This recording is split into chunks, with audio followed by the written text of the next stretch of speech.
Assalamualaikum warahmatullahi wabarakatuh. Apa kabar Sobat Beyond Education semuanya? Semoga kita dalam keadaan yang sehat walafiat. Pada kesempatan kali ini kita akan membahas suatu topik yang beda dibandingkan sebelum-sebelumnya. Ini ya kayak intermezzo aja lah, biar kita nggak terlalu tegang ya. Kemarin-kemarin kita selalu ngebahas hal-hal yang benar-benar ini ya, membuat otak kita itu kadang mendidih, kadang kita merenung, kadang kita marah atau banyak hal lah yang berkecamuk di dalam pikiran kita. Nah, sekarang kita akan ngebahas sesuatu yang ringan-ringan nih, agar kita lebih ceria lagi ya, teman-teman semuanya ya. Oke nih, Pak Afi, apa yang mau kita bahas nih? Nggak ringan juga sih ini. Berat buat ente ya. Hal yang mungkin gini, mungkin di mata orang lain terlihatnya ini ringan-ringan saja atau tidak terlalu bermasalah. Tapi ya kan masalah orang beda-beda. Mungkin aja ada yang ringan-ringan aja, ada yang cuek aja, ini bukan suatu hal yang penting dalam hidup saya. Jadi gitu kan, ada yang pikir mungkin begitu. Ada juga yang berpikir mungkin ini sebetulnya hal yang penting tapi saya masih belum mendapatkannya gitu, misalnya gitu kan. Ada juga yang ya saya udah berusaha mendapatkannya tapi ternyata dia adalah bukan rezeki saya. Gitu. Kayaknya ente banyak maunya. Nah, mungkin itu kali itu yang kita perlu bahas tuh. Apa tuh? Tentang apa itu? Ente terlalu kepedean gitu. Ya jadi tentang pasangan hidup, Pak. Pasangan hidup. Kenapa nih sama pasangan hidup nih, Pak? Iya kan,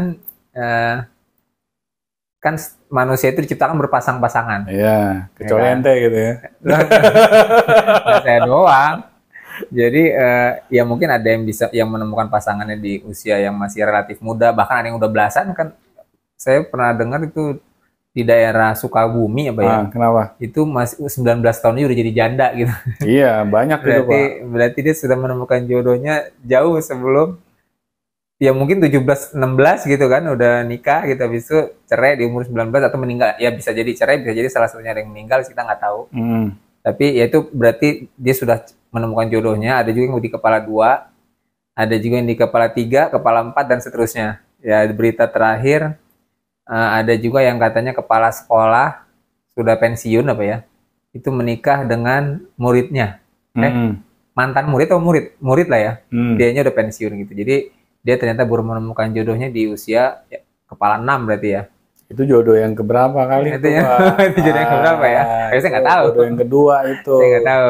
Nah kalau ente gimana nih? Nah ini itu yang paling menarik kita bahas, Pak. Nah, ya kalau usia berapa usia? Usia saya baru 30-an. Pak, ini podcast yang menuntut kejujuran Pak dalam berkata-kata, Pak. Ini yang nonton siapa aja ya? Ini keluarga saya nonton nggak ya? Ya jadi memang saya sendiri lagi masih proses menuju ke sana, Pak. Belum dapat gitu. Cuman memang gini, bukan belum dapat. Jadi ada dulu saya pernah, kan kalau saya nggak pacaran ya, Pak ya. Ya saya pernah taruh. Nggak pacaran karena nggak laku gimana? Takut ini, Pak, takut dosa aja gitu. Oh gitu ya. Takut dosa. Soalnya kadang-kadang kan pacaran kan belum halal. Iya. Jadi kalau misalnya mau ngapa-ngapain tapi belum halal kan, waduh bahaya kan gitu.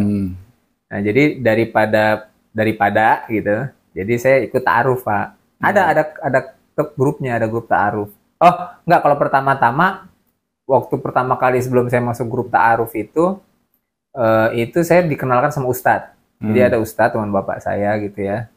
Ini mungkin setelah nonton kan ya. Ustadz. Nah, itu beliau mengenalkan saya dengan anak dari teman beliau gitu, anak dari pokoknya salah satu murid atau temannya, kenalannya lah gitu kan.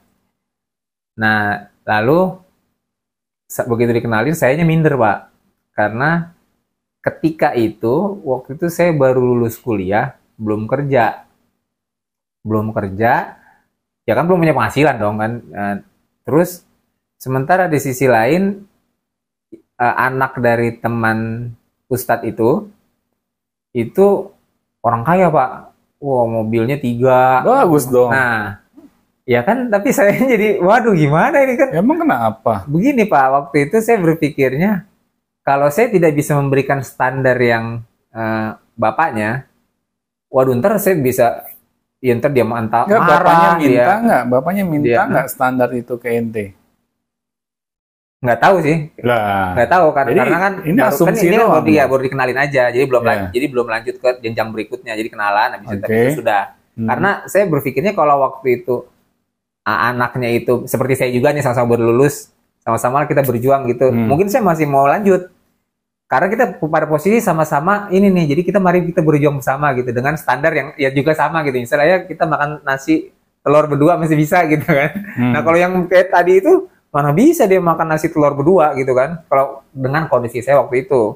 Enggak, ini kan asumsi ente aja. Apakah memang itu sesuai dengan kenyataan yang ada? Apakah memang kenyataan yang ada? Dia meminta itu? Dia tidak meminta itu. Atau minta persyaratan? Belum kan, sebelum sampai sana. Ya sekarang kenapa ente ngambil kesimpulannya ke sana? Iya, jadi supaya ini aja Pak, supaya saya tidak terlalu malu gitu. Karena saya nyadar diri, maksudnya gini, Ustadz itu mungkin mengira saya kalau di agama itu apa, sekufu ya.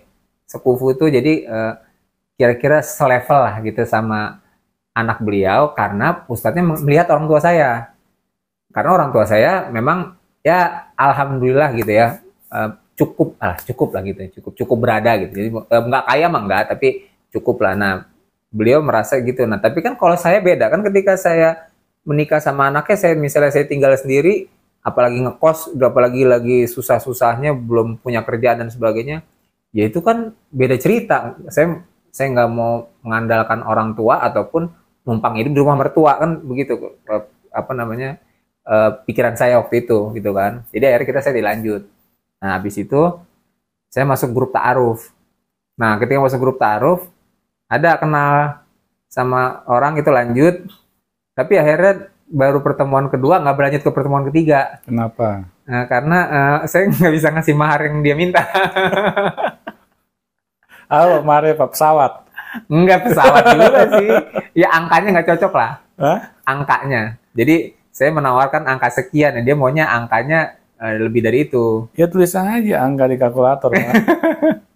ya nah kan saya nggak bisa maksa Pak, kalau dia nggak mau lanjut ya udah gitu, nggak mau lanjut gitu. Oke, terus apa lagi Pak? Kendala-kendala ente nih. Ada lagi ini.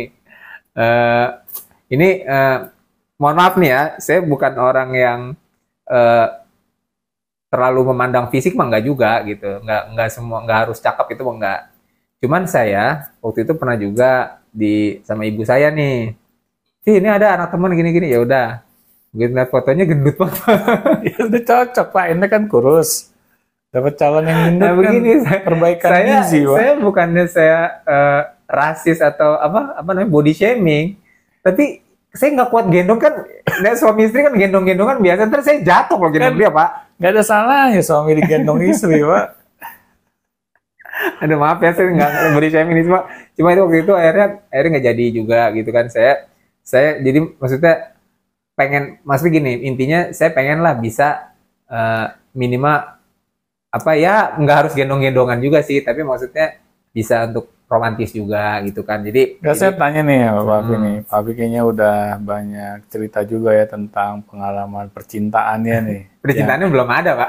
Yang nggak pernah jelas. Belum ada kalau percintaannya. Nah sekarang masalahnya apa sih Pak? Kalau menurut Pak Afi gitu kan, udah banyak nih saya dengar cerita Pak Afi, ada si A, si B, si C, dengan segala drama-dramanya. Nah kalau sekarang menurut Pak Afi, di antara drama-drama itu yang nggak jelas gitu Pak ya, apa sih menjadi kendalanya Pak? Ya sesungguhnya. Ya mungkin itu karena saya nggak jelas itu mungkin. Ya tadi kan nggak jelas sih, mungkin saya aja emang nggak jelas juga. Nah kalau ente merasa nggak jelas, mau sampai kapan saya tanya? Ya emang harus diperjelas ya emang ya. Apa perlu diruqyah? Hah? Apa disuntik mati? Ya ini sih mungkin saya harus memperbaiki mindset ya. Jadi usia berapa usia saya tanya dulu? Usia ya lumayan lah untuk usia. Enggak, masih butuh mindsetnya diperbaiki. Kan biasanya kalau mindset kan berhubungan juga langsung dengan ini Pak, usia. Kalau masih muda usianya, masih misalnya tingkat SMA, tingkat kuliah, wajar lah mindsetnya itu masih main-main misalnya. Prosesnya nggak main-main, Pak. Atau banyak maunya. Itu wajar, karena dari segi ilmu, wawasan, pengalaman masih terbatas. Tapi kalau sudah usia, ya mohon maaf ya, usia lanjut nih, KNT, masih ada masalah di mindset juga. Itu bagaimana ceritanya, Pak? Saya tanya. Maksudnya mindset itu begini, saya lebih kepada kalau misalnya saya nikah kan saya ingin membahagiakan pasangan saya. Itu kan ini begitu. Kayaknya semua orang begitu ya. Yeah. Nah, mindset saya yang menurut saya ya keliru gitu ya. Ya pada akhirnya saya menyadari saya kayak keliru gitu karena saya merasa masih belum mampu. Jadi mampu dalam hal apa? Mampu dalam hal membahagiakan ya, entah itu misalnya kan ya nggak mungkin dong pasangan hidup mau hidup, maksudnya bukan nggak mau hidup susah ya, tapi maksudnya inginnya bisa minimal secara ekonomi mapan misalnya gitu kan, mapan. Nah gitu. ini Pak, ini saya langsung cepat ngambil kesimpulan Pak.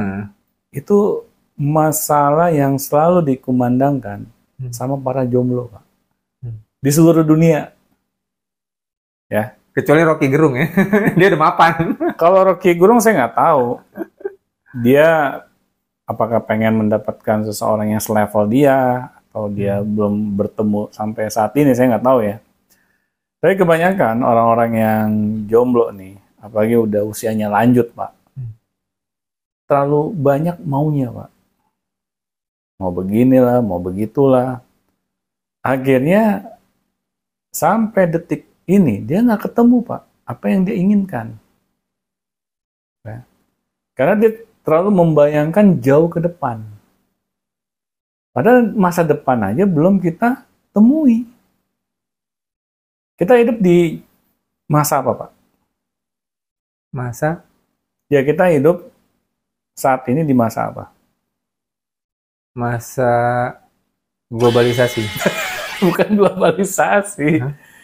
Nih, Pak Hafiz sekarang hidup di masa apa? Kan oke deh, lebih dipermudah lagi. Kalau dalam bahasa Inggris ya, dalam hal tense. Kalau di masa lalu apa? Masa lalu. Oh, past tense. Past tense. Masa depan, future. Masa ini, present. Nah, Anda tuh nggak hidup di present, Pak. Oh. Anda nggak jelas hidup di mana itu masalahnya. Ya itu tadi sudah saya bilang. Maksud saya mau sampai kapan kayak gitu. Masa depan belum kita temui, masa lalu sudah berlalu, kita hidup di masa ini, Pak. Nah, ini yang selalu akhirnya menghambat kehidupan kita sendiri. Terlalu berangan-angan gitu. Padahal di agama boleh nggak sih, Pak? Manusia banyak berangan-angan. Boleh nggak? Pak Abi kan katanya ini orang yang paling soleh. Gitu, kata siapa? Kalau saya sih tidak terlalu berangan-angan atau mau yang muluk-muluk enggak, Pak.